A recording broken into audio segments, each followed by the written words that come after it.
आणि त्याची आई यांच्या वयाची बेरीज 52 वर्ष आहे आणि त्यांच्या वयातील फरक किती आहे? 24 वर्ष आहे. तर निनादच्या आईचे वय किती? म्हणजे सध्याचे म्हणजेच आजचे, आणि आजचे म्हणजे काय? सध्याचे. तर आई म्हणजे या ठिकाणी मोठी होईल आणि निनाद हा मुलगा काय आहे? लहान आहे. आता मोठ्यासाठी अधिक वापरायचं आणि लहानसाठी काय वापरायचं? वजा. आणि छेदस्थानी किती द्यायचे? 2. म्हणजे याचा अर्थ काय? आईचं वय काढण्यासाठी बेरीज अधिक फरक आपण 2. सांगा, आईचं वय काढण्यासाठी बेरीज अधिक फरक आपण 2 इतकंच मांडायचंय.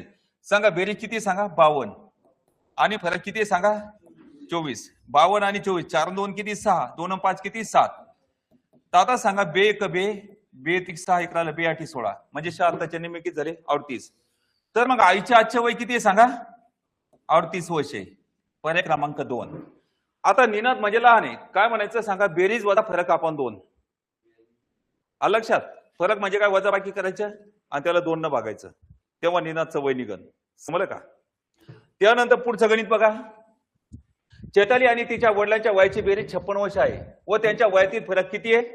22 वर्ष आहे. तर चैतालीचे सध्याचे वय किती? सध्याचे म्हणजे काय? आजचे वय.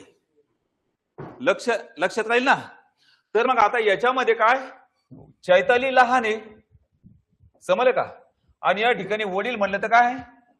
मोठे. मग आता लहान म्हणजे कोणाचं? चैतालीचं. आता चैतालीचं वय काढण्यासाठी सांगा बेरीज वजा फरक आपण 2. चैतालीचं वय काढण्यासाठी बेरीज वजा फरक आपण 2. बोलायचं बाळ, मी तुला घासून निघलं पाहिजे, त्यानं काही आपल्या समजाचं सिगड्यानं किंवा चाकून चर नाही पडणार त्याच्यामध्ये. सांगा चैतालीचं वय म्हणजेच काय? बेरीज वजा फरक आपण 2. मग सांगा किती आहे? 56 वजा किती आहे सांगा? 22. मग आता सांगा 6 मधून 2 गेले 4. त्यानंतर इथंच घेऊ वाटल्यास 6 मधून 2 गेले 4. त्याच्यानंतर 5 मधून 2 गेले 3. 34चे निम्मे किती? 17. तर मग चैतालीचं वय किती आहे? छेदस्थानी 2 म्हणजे काय? निम्मे. नाही तर इथं काय करायचं? बे बे बे 17 34. समजलं? चला पुढचं गणित पहा. विराज आणि त्यांच्या आईच्या वयाची बेरीज 36 वर्ष आहे आणि 4 वर्षानंतर त्यांच्या वयाचे गुणोत्तर 1:3 होईल. तर विराजचे आजचे वय किती? आता इथं काय सांगितलं? 4 वर्षानंतर सांगितलंय. मामला कशा आहे? कशाचा आहे? 4 वर्षानंतरचा. तर आता 4 वर्षानंतर, 4 नंतर म्हणजे काय? 4 वर्षानंतर. पात्र सांगा कोण आहे? विराज हा मुलगा आहे आणि ही त्याची आई आहे. असे पात्र मांडायचे. पात्राचा संबंध तुम्हाला मान्य कशी करायची? आता त्यांच्यानंतर किती? 4 वर्षानंतर त्यांच्या वयाच्या गुणोत्तर किती आहे? 1:3. म्हणजे विराजचं वय x आणि आईचं वय 3x. समजलं का? x भानगडीत जास्त पडायचं नाही, कारण तिथं वेळ जास्त लागतोय. आता त्याच्यानंतर या दोघांच्या आजची बेरीज किती होती सांगा? किती होती? 36. आता त्याच्यानंतर 4 वर्षानंतर, 4 वर्षानंतर बेरीज किती होईल सांगा? कोण सांगतो पहा? 4 वर्षानंतर त्यांच्या वयाची बेरीज किती होईल?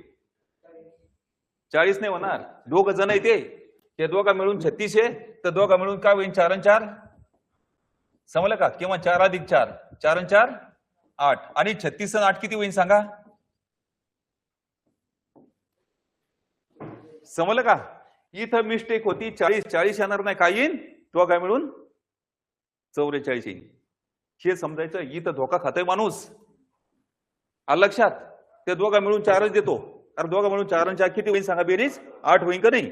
हे 8 लक्षात ठेवायचे. म्हणून 36 आणि 8 किती झाले? 44. तर असे या ठिकाणी मांडायचं. आता 3x आणि 1x किती होईल सांगा? 4x. आता गुणीला 4 आहे तर काय होईल? भागीला 4. 4 1 4 4 11 44. तर मग आता वयाचा एक वाटा किती आला सांगा? 11 आलाय.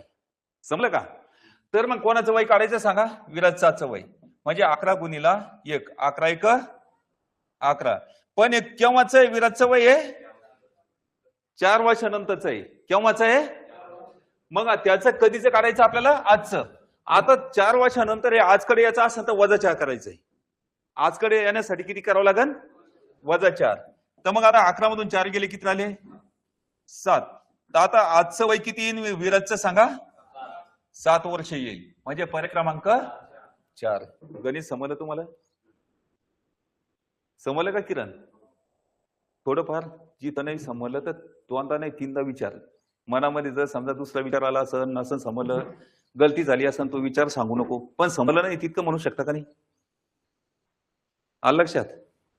लाजायचं नाही, इथं बेसरम बनायचं थोडस, तेव्हाच्या गोष्टी जाणार आहे. आता पुढे बघा, आई व तिच्या मुलाच्या वयाची बेरीज 44 वर्ष आहे. 8 वर्षानंतर त्यांच्या वयाचे गुणोत्तर 2:1 होईल. तर आईचे आजचे वय किती? आता इथं पात्र कोणकोणते आहे? पात्र मांडायच्या अगोदर आई आणि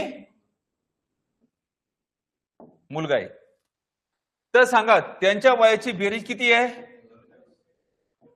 44 आहे. 8 वर्षानंतर त्यांच्या वयाचे गुणोत्तर किती आहे सांगा? किती? 2:1 म्हणजे 2 आणि 1 लक्ष ठेवायचं. इथे यांची बेरीज बांधण्यासाठी इथं जागा ठेवायची, तेव्हा आपण ही आदत टाकायची. कारण मी जर स्वतः या ठिकाणी तुम्हाला सांगितलं तुम्ही आदत टाकणार आहे का नाही?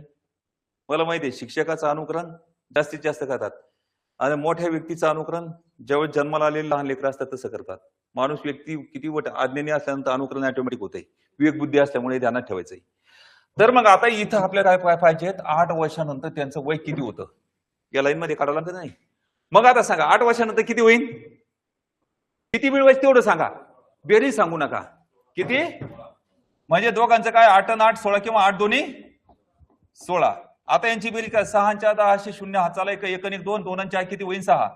तर मग आता सांगा यांचं 8 नंतर किती झालं सांगा? 60. एवढं तर मान्य आहे का नाही? आता त्याच्याच 2 आणि 1 किती होईल सांगा? 3x 2x आणि 1x. आता गुणीला 3 येते काय होईल? भागीला 3 3 1 3 3 20 60. एक वाटा किती याला सांगा? एक्सचं नाव 20 आणि 20चं नाव x म्हणजे याला 1 वाटा असं म्हणायचंय. तर मग आता इथं कोणाचं वय काढायचं सांगा? आईचे आजचे वय काढायचं.